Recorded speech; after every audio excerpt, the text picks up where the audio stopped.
Dwi'n meddwl bydd rhywbeth o oriawr lle chi'n dweud yn union lle rydych chi eisiau mynd i a mae'n teleportio chi fan'na. Sgidiau technoleg, so os ti jyst yn cerdded yn slo, ti'n cerdded yn sydyn, neu rhai sa efo olweinion, so ti'n mwyn gorau mynd lawr hel sy'n jyst yn clicio bwtwn. Fel electric scooter, ond jyst sgidiau. Os ti eisiau fel chwarae fel sport ac mae ffrindiau ti methu chwarae achos maen nhw fel ar gwyliau. Os ti efo pil joy, ti gallu cicio fe a mae'n dod nôl i ti, felly ti gallu chwarae ben dy hun yn ti. Dwi'n gweld ffonau yn newid I screens enfawr yn y awyr, fel just FaceTimes enfawr. Chi'n gallu edrych lan a mae dy ffrind fyna I siarad gyda. O fi dwi'n meddwl falle gallwch chi stretch o'r ffôn a gallwch chi troi mewn I iPad neu computer, neu gallwch chi just troi mewn I hoverboard ac wedyn gallwch chi ddeud o hynna.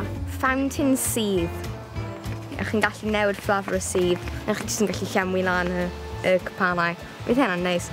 Breichau mechanesol yn dod mas o waliau dy stafell wely.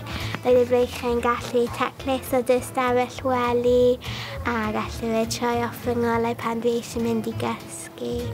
Popdy sy'n gallu coginio rhywbeth fel yn 2 eiliad. Sa toilet yn dod I chi? O! Ia! Toilet! Biom! O, neis.